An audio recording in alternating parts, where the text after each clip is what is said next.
नमस्कार, बहुत स्वागत है आपका। नवरात्र के दिनों में कुछ ऐसे पेड़ पौधे हैं जिसकी जड़ लाकर अपनी किस्मत को बदला जा सकता है। तो चमत्कारी सिद्धियां देने वाली हमारे आसपास बहुत सारे पेड़ पौधे हैं और आज हम उन्हीं पेड़ पौधे की बात करेंगे जो नवरात्र के दिनों में लाए जाते हैं और इसके प्रयोग से धन की मुश्किलें दूर होती है, हर तरह की सुख सुविधाएं प्राप्त होती है।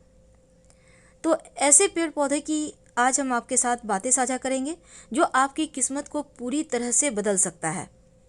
हालांकि जब भी आप कोई भी पेड़ पौधा लेकर जड़ लेकर आएं तो एक दिन पहले उनको निमंत्रण देना है, उनको अपना परिचय दें, कारण बताएं और अगले दिन प्रेम से जाकर प्रणाम करके उनके आग्रह पर उनको घर ले आएं। तो उनमें से पहला पौधा है दूधी का पौधा। ये नाम आपने सुना होगा पहले। दूधी की जड़ सुख की प्राप्ति के लिए प्राप्त किया जाता है, लाया जाता है। पुनर्वसु नक्षत्र में दूधी का जड़ लाकर अगर आप इस जड़ का तिलक लगाएं या अपने शरीर पर कहीं भी लगा लें तो सुखों की प्राप्ति होती है। दिन ब दिन आपके जीवन में तरक्की होती चली जाती है। इस पौधे को सुख बढ़ाने वाला पौधा कहा गया है। आसपास कहीं आपको मिल जाए, अच्छे से पहचान लें तो आप जरूर ले आए। दूसरा है, अब हम आपको महाप्रयोग बताएंगे, बहेड़ा का जड़। पुष्य नक्षत्र में इस बहेड़ा के वृक्ष की जड़ को लाना है। उसका एक पत्ता भी लेकर आइए और धन स्थान पर रख दीजिए। रोड साइड आपको मिल जाएगा ये पेड़, बड़ा पेड़ होता है। इस पौधे के पत्ते या जड़ घर में रहने से दृढ़ता नहीं आती। पूर्वा फाल्गुनी नक्षत्र में बहेड़े का पत्ता लाकर अगर घर में रख दें तो ऊपरी बला बाधा से मुक्ति मिलती है।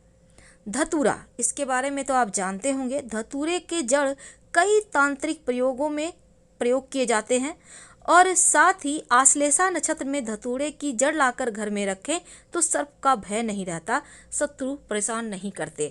काला धतूरा का जड़ लाना है, याद रखिएगा। और पत्तियों में कालापन होता है जो काला धतूरा होता है। रविवार, मंगलवार या किसी भी शुभ नक्षत्र में आप घर में लाकर रख सकते हैं, धन वृद्धि होता है। मदार की जड़, मदार वही जो शिव जी को चढ़ता है। रवि पुष्य नक्षत्र में लाए जाने वाला ये जड़, हालांकि नवरात्र के 9 दिनों में किसी भी दिन आप ला सकते हैं, याद रखिए, कोई भी जड़। लेकिन नवरात्र में नहीं ला सकते, तब रवि पुष्य नक्षत्र में लाइएगा और दाहिने हाथ में धारण कीजिएगा इस जड़ को, तो आर्थिक मुश्किलें समाप्त होती है, कोर्ट कचहरी में सफलता मिलती है और कमर में बांधा जाए तो संतान की प्राप्ति नहीं, संतान को भी हो जाती है। तो जड़ का महत्व बहुत है तंत्र क्रिया में। माना जाता है मदार की जड़ अगर कोर्ट कचहरी की मुश्किलों से परेशान है तब आर्द्रा नक्षत्र में लाकर आग की जड़, मदार की जड़ को लाकर ताबीज की तरह गले में बांधे तो सफलता प्राप्त होती है। हत्था जोड़ी, नवरात्र के दिनों में, दीपावली के दिन कभी भी इसको लाया जा सकता है।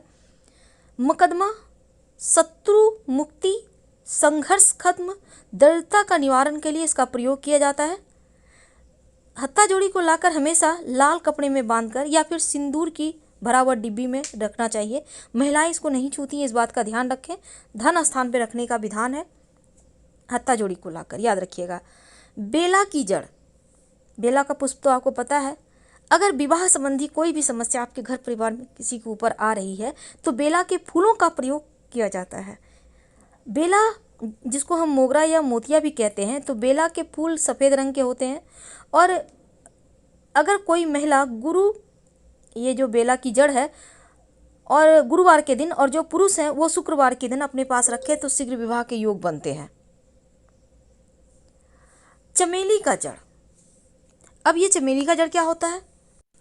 आपने नाम सुना होगा, बेला, चमेली, चंपा, सब एक ही जात के पुष्प हैं पर अलग अलग होते हैं।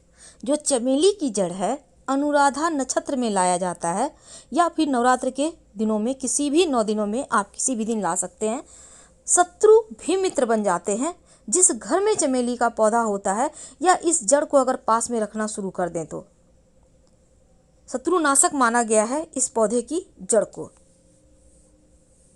इसके बाद स्थान है चंपा। चंपा का पुष्प का आपने नाम सुना होगा, बड़ा सा पेड़ होता है और ये पुष्प खासकर माता रानी को ज़्यादा पसंद है। चंपा का जो पुष्प होता है सफ़ेद पुष्प होता है, बीच में पीलापन लिया हुआ, खुशबू बहुत खूबसूरत होता है इस पुष्प का।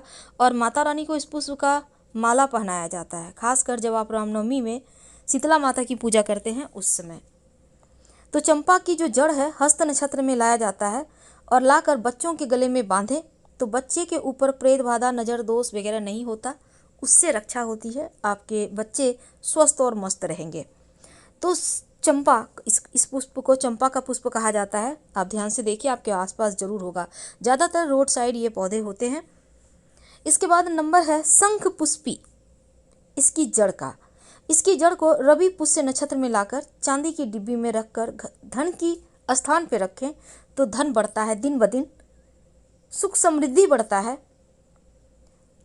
और इस शंख पुष्पी की जड़ को बस वही प्रक्रिया है, एक दिन पहले न्योता दे दें।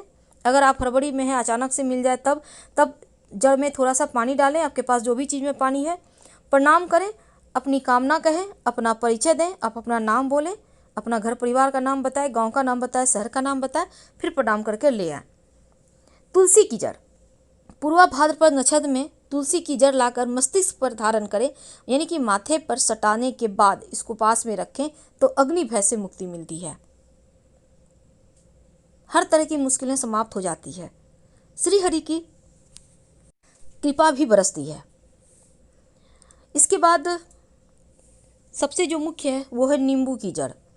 माना जाता है उत्तरा फाल्गुनी नक्षत्र में नींबू की जड़ लाकर उसे गाय के दूध में घिसकर निसंतान स्त्री को पिलाया जाए तो पुत्र की प्राप्ति अवश्य होती है। और नवरात्र के दिनों में किसी को संतान की चाहत है तो इस जड़ को लाकर इसको गाय में के दूध में घिस कर, नहीं कि उसको घिस ले, दूध में मिलाकर पिला दें तो संतान प्राप्ति जरूर होगी, क्योंकि इस समय 9 के 9 दिन सिद्धि वाले दिन हैं। तो किसी भी दिन कोई प्रयोग करेंगे तो जल्दी ही आपकी कामना पूर्ण होती है। काले एरंड की जड़, श्रवण नक्षत्र में एरंड की जड़ लाकर अगर निसंतान स्त्री गले में बांधे तो संतान की प्राप्ति अवश्य होती है। आप नवरात्र में किसी भी दिन लाकर इसको ये प्रयोग कर सकते हैं, संतान की प्राप्ति की कामना पूरी होती है। और माना जाता है जो एरंड की जड़ है, ये वैसे तो एरंड का बीज बहुत विषैला होता है, लेकिन इस जड़ से शत्रु विरोधी दूर ही रहते हैं। लट जीरा, इसको तो आपने अक्सर सुना होगा, हम अपने वीडियो के माध्यम से भी बताते हैं। अगर लट जीरा की जड़ को भस्म बना लें जलाकर और दूध से पिया जाए, दूध में मिलाकर थोड़ा सा, एक चुटकी, ज़्यादा नहीं, तो संतान प्राप्ति की समस्या समाप्त होती है। लट जीरा का बहुत सारा प्रयोग होता है शत्रु मुक्ति के लिए भी, इसके लिए भी हमने पहले से वीडियो डाल के रखा हुआ है, आप देख सकते हैं लट जीरा का प्रयोग। और अपामार्ग, अपामार्ग के बारे में भी आपने सुना होगा, इसी लट जीरा को कहा जाता है और इसके बहुत सारे वशीकरण में प्रयोग होते हैं। अब हम इसके बाद आता है शंखाहुली, जिसको हम छोटा धतूरा भी कहते हैं। तो शंखाहुली की जो जड़ है भरणी नक्षत्र में लाया जाता है और लाकर इस जड़ को ताबीज में जड़ दें और गले में पहने तो विपरीत लिंगी व्यक्ति भी आसानी से आपके तरफ खींचा चला आता है, आकर्षित होता है। इसको हम छोटा धतूरा कहते हैं, याद रखिए, शंखाहुली इसका नाम है। नवरात्र में किसी भी दिन लाकर ये प्रयोग कर सकते हैं। उट कटारी, नाम आपको अजीब लगेगा सुनकर, लेकिन आप ध्यान से देखिए इस तस्वीर को, इसको कहते हैं उट कटारी। अगर आप राजनीति के क्षेत्र में तरक्की चाहते हैं तो यह जड़ी राजयोग देने वाला है। इस पौधे को बहुत से लोगों ने देखा होगा, हालांकि भाग्य में वृद्धि करने वाला। और इस पौधे को अगर लाकर पूजा करें, दुर्गा माँ के चरणों में रखकर पूजा करके इसको पास में रख लें, पॉकेट में रख लें। अगर आप राजनीति में किस्मत आजमाना चाहते हैं तो जरूर साथ मिलेगा। रक्त गुंजा, लाल गुंजा भी इसको कहते हैं हम। रक्त गुंजा को आपको पता होगा क्योंकि ये दीपावली के समय जब माँ लक्ष्मी की पूजा होती है इसमें ज़्यादा प्रयोग होता है। इसको रत्ती भी कहते हैं क्योंकि इसका वजन एक रत्ती के बराबर ही होता है और पहले के ज़माने में इसको सोने की तौल की जाती थी, सोने को। तो इस पौधे की जड़ को रवि पुष्य नक्षत्र में या फिर नवरात्र के किसी भी दिन लाकर आप धूप दीप दिखाकर जड़ को लाकर गाय के दूध से धोकर घर में रखें और थोड़ा सा अपने पर्स में रखें, सारे कार्य सिद्ध होंगे, मान सम्मान बढ़ेगा, धन बढ़ेगा। इस पौधे को कहते हैं सुदर्शन। सुदर्शन की जड़, सुदर्शन की जड़ अगर हाथ में बाह में बांध लें तो राजा का भी प्रिय हो जाते हैं। कहने का तात्पर्य हर कोई इसको सम्मान देता है, हर किसी का प्रिय होता है। पुष्य नक्षत्र में आप लाकर कमर में बांधे तो राजा मंत्री अधिकारी बस में होता है अथवा राजा का प्रिय हो जाता है। अगर आसपास मिले तो छोड़िएगा मत, क्योंकि इससे ज़्यादा अच्छा कुछ प्रयोग हो ही नहीं सकता। नवरात्र में किसी भी दिन ये प्रयोग आप कर सकते हैं। तो हम आपसे विदा लेते हैं। जानकारी अच्छी लगे तब लाइक कर सब्सक्राइब करें, अपनों से शेयर करें, कमेंट करें। धन्यवाद, हम फिर मिलेंगे।